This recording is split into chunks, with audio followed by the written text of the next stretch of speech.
on a l'honneur et le plaisir d'avoir Monsieur Prashant qui va nous faire une présentation de Caseres. Donc, pour ceux qui ne le connaissent pas, c'est un senior DevOps advocate chez Mirantis.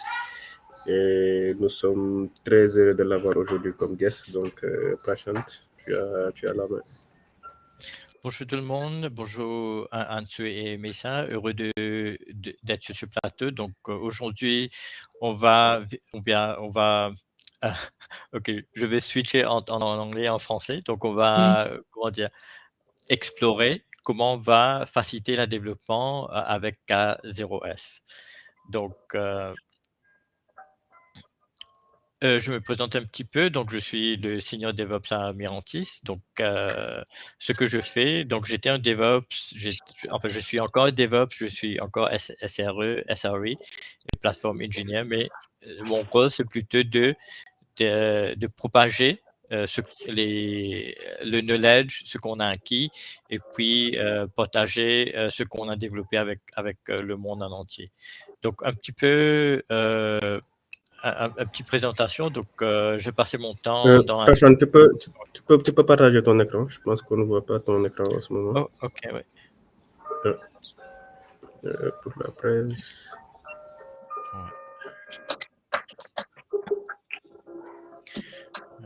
Share screen.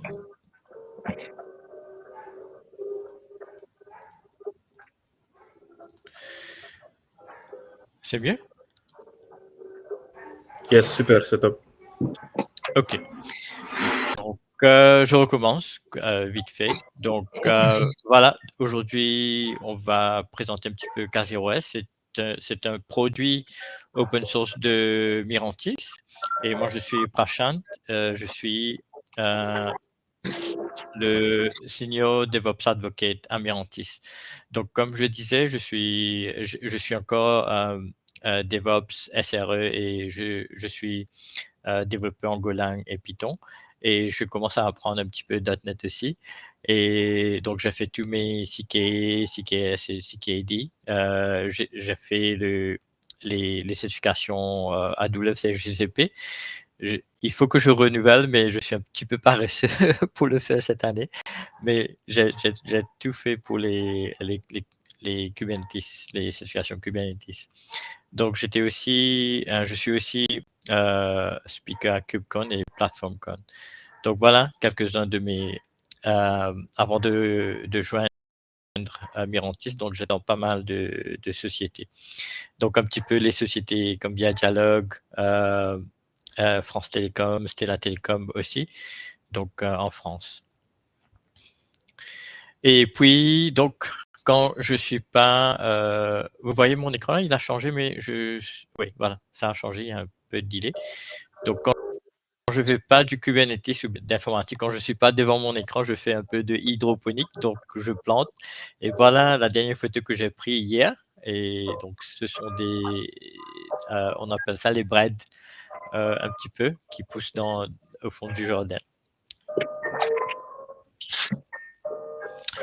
Et voilà, donc là, je vais skip un petit peu tout ça parce que c'était une présentation que j'avais fait hier avec des gars de Aztec. Donc, ils sont un software company basé à Maurice, mais ils ont des bureaux partout dans le monde.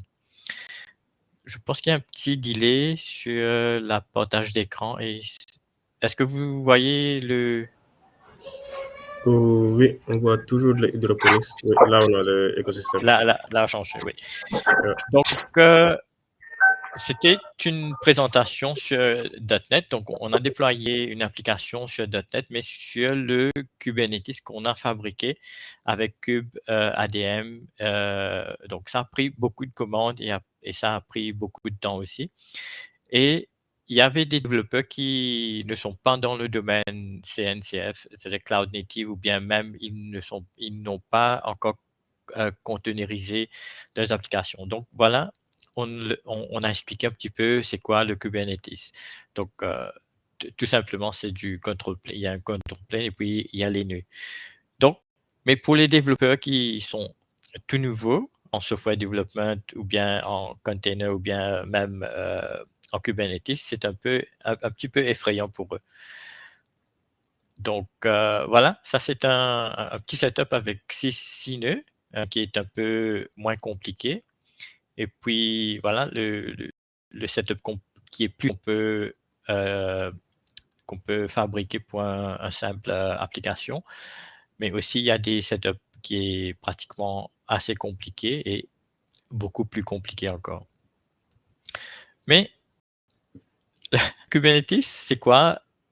On utilise, c'est l'objectif primaire, c'est pour que les systèmes admin et les plateformes ingénieurs peuvent avoir une bonne sommeil dans la soirée. Parce que Kubernetes, qu'est-ce qu'il fait? Enfin, je ne sais pas s'il y a beaucoup de monde encore qui ont rejoint.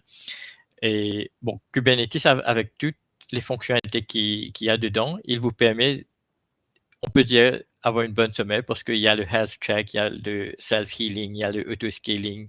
Donc, tout ça, c'est géré par lui-même. Donc, voilà. Et, comme je disais, pour les tout nouveaux, Kubernetes avec le gros mot Kubernetes, donc ça peut être un peu effrayant. Et c'est pour cela que Mirantis a fabriqué le petit K0S. Donc, c'est parmi d'autres, c'est-à-dire applications qu'on peut installer Kubernetes. Celle-ci, le K0S, est une des applications qu'on utilise pour installer Kubernetes. Donc, Kubernetes, c'est open source de Mirantis. Donc, c'est ça. Quand on a acheté Docker, il y a 5 ans de cela, et on a vu que les gens ont commencé à utiliser Docker, ensuite Kubernetes, mais c'était pas facile d'adopter Kubernetes parce que la complexité qu'ils avaient. Donc, c'est là l'idée de fabriquer K0S. Et ensuite, en partageant l'idée, c'est pour cela que vous avez K3S aussi, donc dans la communauté CNCF, et OpenSUSE, Suzy qui est notre, on peut dire, parfois ils collaborent avec nous, mais ils sont des, comment dire, adversaires. Donc, ils ont commencé eux aussi le K3S. Mais c'est le K0S, il est dans le CNCF Sandbox déjà, donc il a été upgraded to the Sandbox project. Et puis c'est un single binary, donc il n'y a pas les dizaines de commandes qu'il faut faire avec KADM pour installer le Kubernetes, mais avec une seule ligne de commande, donc c'est installé. Et puis il n'y a pas de dependencies, par exemple, on peut avec la commande que vous installez K0S, donc tout est installé dedans, c'est-à-dire le runtime, le container runtime, donc il utilise le containerd et toutes les utilitaires de Kubernetes c'est package dedans, donc comme le etcd, le kube API, les DNS, donc tout est packagé dedans, donc il n'y a pas de dependency qu'il faut download et installer. Ensuite, on travaille déjà sur le Windows Native Support. Donc, on peut avoir des nodes mix, donc, ou bien des nodes Windows, parce qu'il y a des applications un peu vieux dans le temps de .NET qu'on a vu qu'on ne pouvait pas les dockeriser, ou bien si on dockerisait, il fallait utiliser des,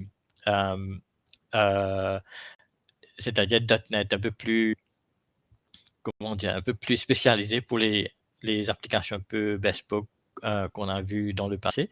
C'est pour cela on a mis l'effort un petit peu plus pour supporter les Windows nodes. Donc, et en plus, on peut avoir des mix nodes, c'est-à-dire on peut avoir Linux, node, c'est-à-dire les workloads Linux et les workloads Windows aussi. Et enfin, mais pour céduler les pods sur Windows, donc il faut bien structurer les YML, ajouter les node names et affinity, tout ça. Et ensuite, donc c'est production ready. Donc, on peut déployer sur n'importe quelle plateforme click et vous utilisez K0S et c'est tout à fait stable. Et en plus, tous les trucs toutes les best practices de Kubernetes upstream, donc ça c'est appliqué déjà sur K0S. Et voilà, donc ça, on peut le tourner sur le cloud, sur mon laptop, sur les data centers, donc il y a aucun souci. Et c'est activement supporté, même à Mirantis, donc on a des supports, et ensuite il y a la communauté aussi qui donne des supports assez réguliers. Voilà un petit peu un K0S. Donc un petit peu le value proposition, donc c'est-à-dire qu'est-ce qui, comment je vais dire ça en français, donc um, the value behind K0S, I mean, pourquoi les gens utilisent K0S? Pas seulement parce que c'est un single binary, mais surtout pour la complexité qui est, enfin, c'est-à-dire réduire la complexité de toutes les choses, de tout ce qu'il y a autour de l'installation de Kubernetes.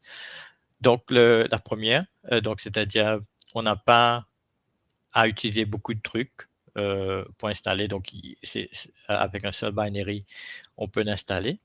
La deuxième, donc, c'est rootless aussi.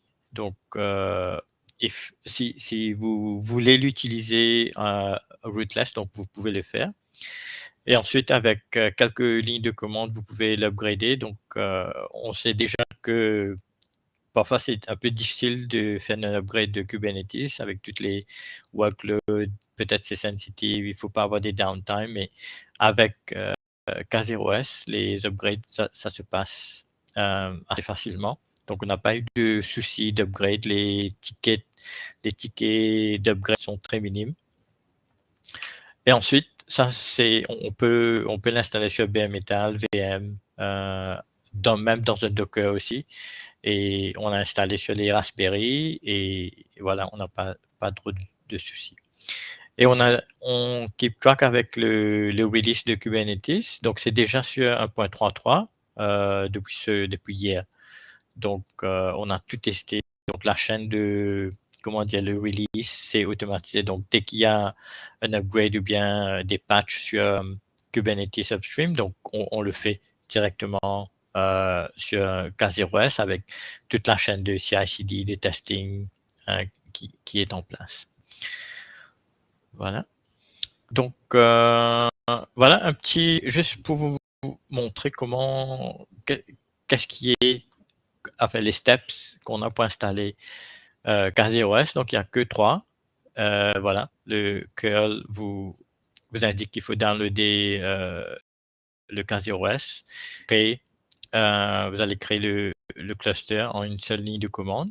Et puis, quand vous allez start le K0S, donc un petit summary. Et puis, ça va prendre moins de 2 minutes parfois. Mais là, ce serveur-là, il a pris, au fait, sur mon laptop, il a pris 2 minutes pour installer le tout. Donc, avec un K0S kubectl getNodes, donc vous avez ça vous démontre que le cluster est déjà là. Et oui, donc voilà, je vous montre un petit démo qu'on a fait hier.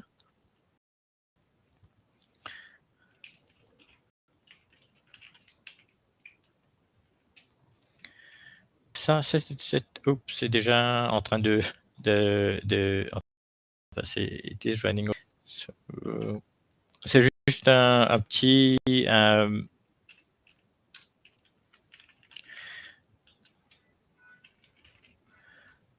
donc, on va installer un petit vite fait le K0S, comment ça se fait. Donc, ce que je vais faire, je vais juste aller sur la documentation. Donc, comme Messi a dit, la documentation est très détaillée. On a toutes les steps, comment installer, et les steps aussi.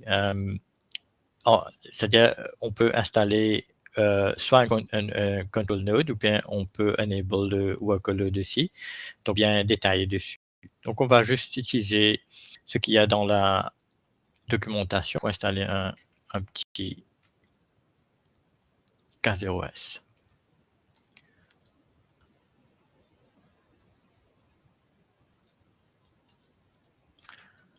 Voilà.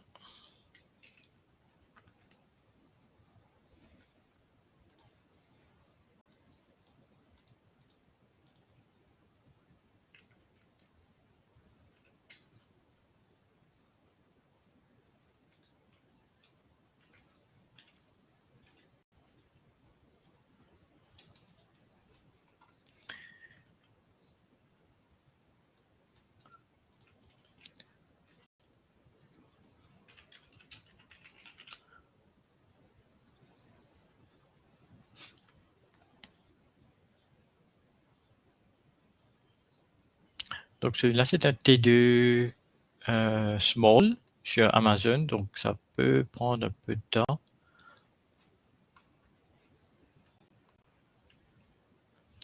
Voilà, donc c'est déjà... Voilà, donc quelques moins de... Oups, voilà, donc mettons moins de 30 secondes, on a pu installer et voilà, on a pu installer un serveur, un cluster de Kubernetes. Et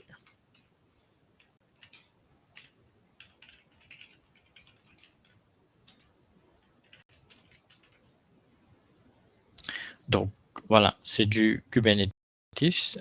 Donc vous l'utilisez, toutes les opérations que vous faites sur du Kubernetes, vous le faites ici même sans aucun souci.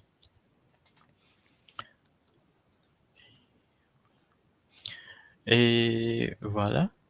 Donc, je pense que c'est tout que je peux vous expliquer parce que vous êtes déjà des super Kubernetes utilisateurs. Donc, je ne veux pas vous montrer comment on va installer, comment on va déployer une application. Et je pense que c'est... Enfin, je vous montre un petit projet qu'on a fait. Ouais, allez, je vous partage ça. Ça, c'était un projet qu'on a fait avec une organisation qui s'appelle Arcatech. Donc, ils sont en Vietnam. Ils ont voulu, au fait, collecter des informations comment dire,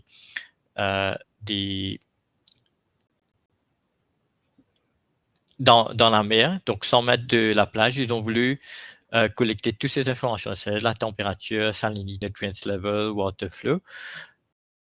Pourquoi ils voulaient faire ça? Parce que ils ont un projet pour restructurer le gros, c'est-à-dire pour les algues et identifier ou bien même monitorer un petit peu the growth of corals. Donc, ils avaient ce souci-là.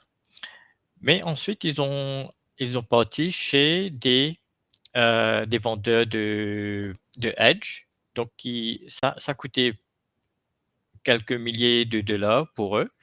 Donc, le slide a changé là, oui. Voilà. Donc, c'était pas mal de... ils n'avaient pas le financement pour acheter les trucs commercialisés parce qu'il y avait des boîtes comme Thames, comme des boîtes américaines et européennes. Donc, c'était vraiment cher. Et ce qu'ils ont pensé, c'était un boy, c'est-à-dire donc dans ce truc-là. Donc, ça va changer un petit instant.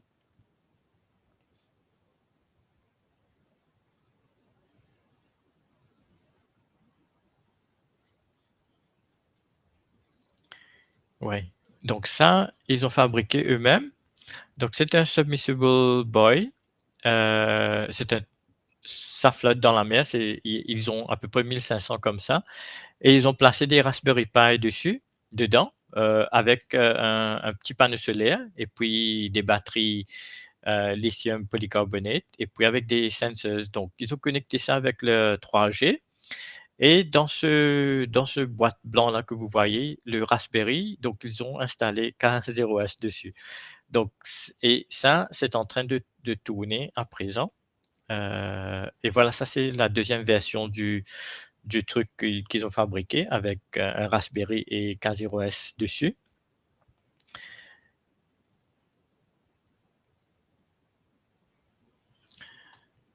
Et voilà les applications qu'ils ont mis. Donc sur le Raspberry, c'était K0S et puis il y avait NATS. NATS aussi, c'est un produit CNCF et ils avaient leur applications Golang. Donc, c'est tout qu'il y avait sur ce Raspberry. Et pourquoi ils ont installé Kubernetes? Parce que à chaque fois, ils avaient des soucis sur les applications. Donc, parfois, euh, ça ne se connectait pas parce que l'application était dead. Il y avait beaucoup de logs, il y avait tas de trucs qui se passaient. Mais avec Kubernetes qui sont installés dessus, donc ça a facilité beaucoup de choses. Ils ont même eu le boy qui était absent pendant 3 jours et d'un seul coup, quand ça a fait le restart et tout, donc ils ont commencé à recevoir toutes les informations après 3 jours. Voilà. Donc c'est ça, voici l'architecture qu'ils ont. Donc ils ont à peu près 1500 Kubernetes qui flottent dans la mer en ce moment sur des Raspberry qui sont en train de collecter des informations dans le lagon. Et toutes ces informations vont dans le data center. Et voilà. Donc, voilà un petit peu ce qui se passe dans le monde de Kubernetes et K0S. Ouais. Donc, c'est tout, je pense. Et si vous avez des questions.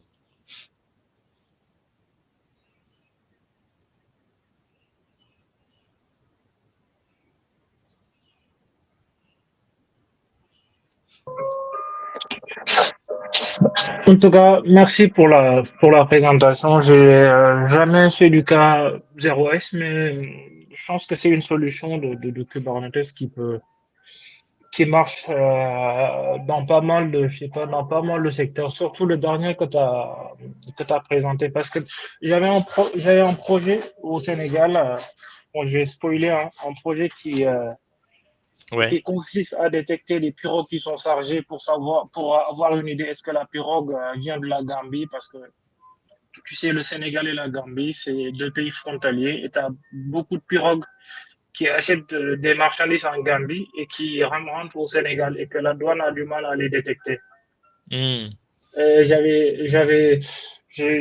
C'est un projet que j'étais en train de bosser dessus et la problématique que j'avais, c'était comment installer des agents qui flottent et qui sont capables de détecter est-ce qu'il y a des pirogues qui passent en fonction de la puissance des vagues. Et OK. ça, c'était avec ta démo, ça m'a donné vraiment des idées sur la partie technique ou la partie en récupération des métriques, remonter des métriques, comment ça doit être fait. Et je pense que K0 c'est un potentiel candidat pour moi. Oui, Merci en tout cas de la présentation, c'est très intéressant. pas de souci. Oui, et donc, comme ça, c'est un flotteur. Donc, dessus, il y a pas mal de, comment dire, des sensors et aussi des petits moteurs qui vont aspirer l'eau et puis rejeter. Donc, je ne sais pas s'il y a des sensors qui peuvent détecter les vagues, la montée des vagues et puis ensuite, oui. Donc, ouais, donc peut-être des astuces ou bien même penser des solutions techniques, engineering, comment faire pour détecter, ou bien même utiliser des images, c'est-à-dire YOLO. YOLO, c'est une application en Python donc qui peut prendre des frames et il peut te dire donc dans le frame s'il détecte un bateau, donc il va remonter ça sur un serveur. Donc c'est assez low footprint, donc tu peux utiliser ça aussi. Ouais. Et ouais. J'avais une question par rapport à K0S. Est-ce que c'est possible d'avoir un cluster Kubernetes avec plusieurs contrôles planes? Oui. Voilà. Et quand tu fais des upgrades dessus, est-ce que tu fais la même procédure standard où tu passes par le premier, tu le draines et tu fais un upgrade, après tu fais le reste, quoi. Comment ça se passe sur les upgrades multimaster de Bah, cluster avec ouais. K0S? Donc il faut le faire comme tu l'as décrit. Donc il faut faire le drain et puis donc ça c'est une seule. Enfin, il faut le faire comme ça, c'est plus sûr pour que tes pods, tes nœuds. Donc il n'y a pas de comment dire. Donc c'est le safety optimal Ok. pour faire les upgrades de Kubernetes. Mais on peut le faire sans faire le drain, mais je ne vais pas conseiller ça. Fais le drain et puis upgrade Ok. ton ton control plane et puis ouais, voilà. Ok.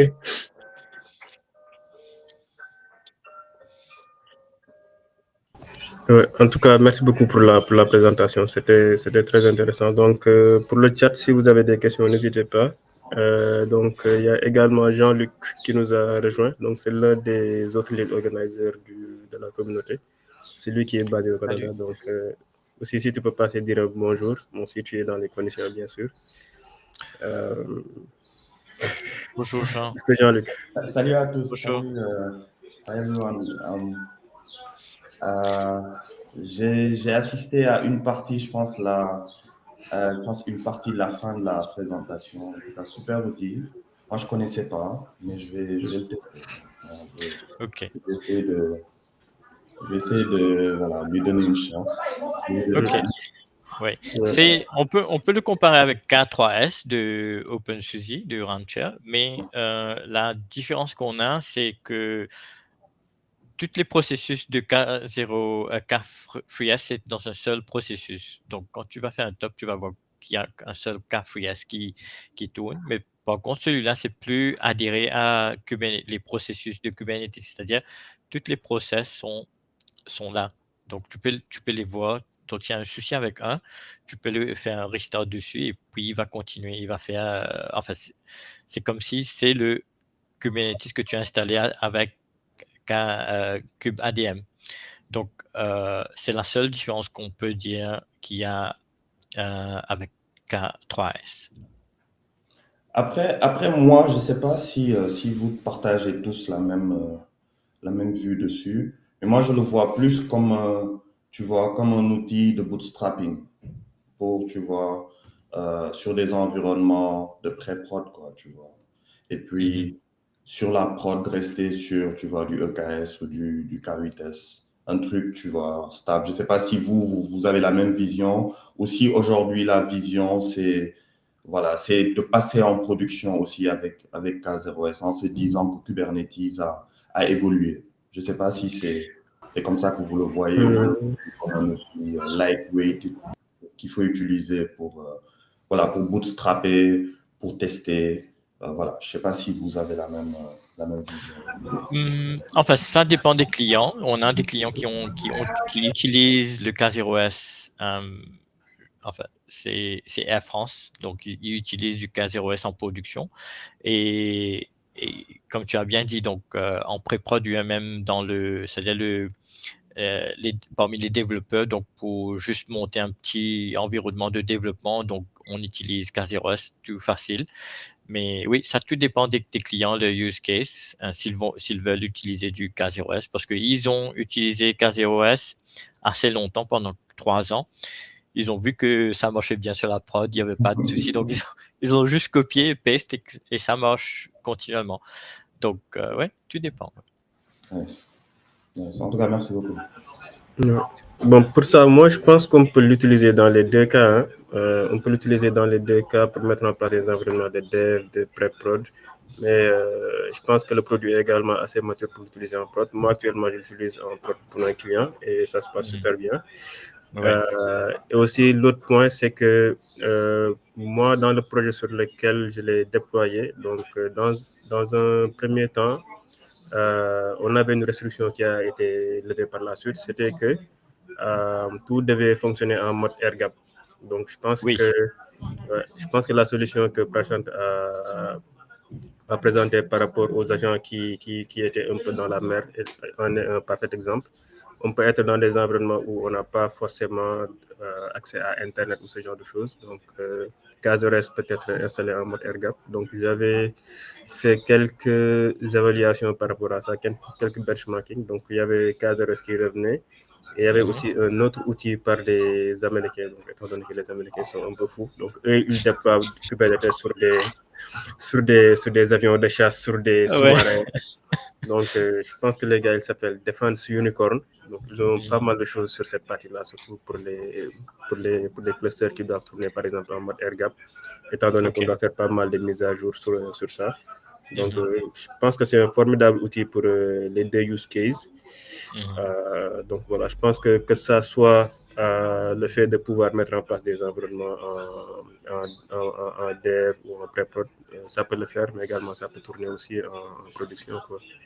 Ok, merci. Donc, j'ai noté. Et Agap, donc, c'était pas dans ma présentation, donc je vais ajouter ça. Donc, c'est un plus, ouais, Yeah. pour présenter K0S. Ouais. Yeah. Ok. Yes. Super. Donc, je ne sais pas s'il y a aussi d'autres questions sur le chat. Aussi, peut-être une petite contribution, c'est que vous avez deux modes d'installation. Je pense que le mode d'installation de Prashant, c'était plus le fait d'aller, par exemple, sur les nœuds manuellement, de faire les lignes de commande et tout pour initialiser le cluster. Mais si vous voulez, ils ont un outil K0S CTL, qui est l'outil en ligne de commande que vous pouvez initialiser. Et après, vous allez avoir un fichier YAML. Et vous pouvez, par exemple, définir l'ensemble de vos nœuds.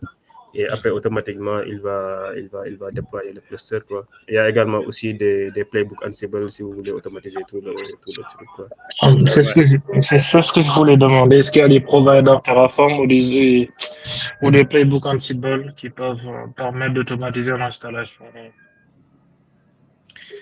Non, on n'a pas ça sur la documentation, mais c'est très facile à faire. Donc, je peux ajouter sur la documentation. Donc, c'est une chose que j'ai notée. Donc, je vais demander à ajouter ça à la doc. Et dès que vous avez un use case, donc vous pouvez juste copier et puis oui, utiliser. Ouais. Mais ouais. Et les providers aussi. Donc, peut-être ça me donne une petite idée. Donc, avec Terraform, je ne sais pas.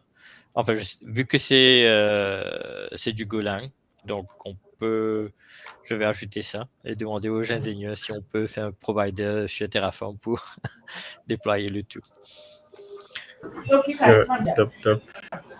Top. Aussi, peut-être pour la partie monitoring, comment ça se passe? Je pense que, bon, je ne vais pas spoiler, moi j'ai un tout petit peu galéré sur la partie monitoring pour mettre en place Prometheus, Grafana, ce genre de choses. Surtout pour la remontée des métriques. Ceci, on a laissé, parce que chaque client ont leur use case, même individuel et développeurs aussi, donc ils utilisent du Prometheus. Mais voilà, on a laissé librement. Donc, ce que vous avez, même il y a Victoria Metrics qui utilise, Thanos aussi. Et voilà, donc c'est freestyle, ce que vous utilisez. Mais voilà. Donc, il n'y a pas de restriction. Oui. Ok. Nice. Mais ça sur la partie Prometheus, pourquoi tu as galéré? Parce que tu as utilisé quoi comme stack? C'était la stack classique Prometheus Grafana, mais le truc c'est que par défaut, lorsque tu initialises le cluster, tu ne vois pas le nœud master. Donc ça, c'est une chose qui m'a un tout petit peu dérouté les premiers moments, on va dire. Mais après, je me suis rendu compte que sur la doc, en fait, tu as la possibilité après de dire que voilà, les nœuds master peuvent être visibles. Et après, tu n'as pas forcément les métriques de certains composants qui sont remontés, quoi. Donc, je pense que tu es obligé d'activer un paramètre pour que lui, après, il déploie automatiquement, je pense, un truc qui s'appelle, je sais pas, push gateway. Et après, c'est lui qui va remonter les trucs. Et après, tu peux déployer ton Prometheus Monitor, là, Service Monitor, pour que lui, après, se connecte au truc et puis qu'il puisse remonter les... C'était un petit peu ça qui était un peu truc, quoi. Parce que par défaut, la plupart du temps, sur les clusters cubes, tu viens, tu déploies ton Prometheus. Il y a par défaut tout ce qui est exporting des métriques, quoi. Et là, on ne l'avait pas forcément. Donc, on était obligé un peu de faire parcourir la doc, de récupérer ça et puis de repartir pour activer l'agent, quoi. Ok. Ouais. Mais après, c'était juste ça, les trucs qu'il fallait faire. Ok. Yes, donc je ne vois pas d'autres questions sur le chat. Ouais. Ok, ça marche. Ouais, je pense qu'on peut lever la séance, étant donné qu'on n'a pas de trucs et que c'est le week-end et qu'on a réveillé genre très tôt aujourd'hui. Ok. Et enfin, avant de finir, n'hésitez pas de m'inviter, même si je ne représente pas Mirantis, je voudrais assister vos sessions et enfin discuter un petit peu parce que voilà, enfin c'est la discussion casual, c'est aussi intéressant que des talks, je pense. Ouais. Donc, Je pense aussi, ouais. Je sais pas, Prashant, est-ce que je peux récupérer les contacts via Maïssa? Parce que j'ai des points à discuter avec toi concernant Oui, bien sûr. Concernant Oui, OpenStack, pas ouais. de souci, oui. Ok. Ouais. Merci, ouais. Ouais, je t'envoie son mail tout à l'heure et puis Ok, je pense qu'on va, comme ça, je link avec lui. on va garder le contact. En tout cas, c'était vraiment un plaisir de vous avoir. De même. Et j'espère qu'on vous verra bientôt à Dakar et qu'on pourra. Ouais, bien sûr, oui. Je serai à Mozambique en juillet et ouais, on va rester en contact et on va voir comment ça se passe. Ouais. Ça marche, il n'y a pas de souci. En tout cas, merci beaucoup pour la présentation, c'était super. Merci à vous. Merci également à Ansou, Jean-Luc et tous ceux qui sont présents dans le chat, même si on n'avait pas trop de monde aujourd'hui. C'était vraiment super. Je pense que comme l'a dit Prashant, c'est bien de discuter aussi. Les discussions techniques, c'est bien, mais aussi de parler un peu de tout et de rien. Aussi, c'est vraiment top, quoi. Ok. Allez, donc, merci à tous et bon week-end. Merci. Bon week-end. Merci. Jean-Luc, rare, qui ne tout la fin. Il est très rare. Il est trop rare. Allez, à plus, allez, ciao. Il fait doux au Canada, quoi, mais c'est pas grave. Dame Khalis léegi ça se voit dafa yor ay C'est clair. Ok, allez, ciao. Ok, ciao. Merci beaucoup.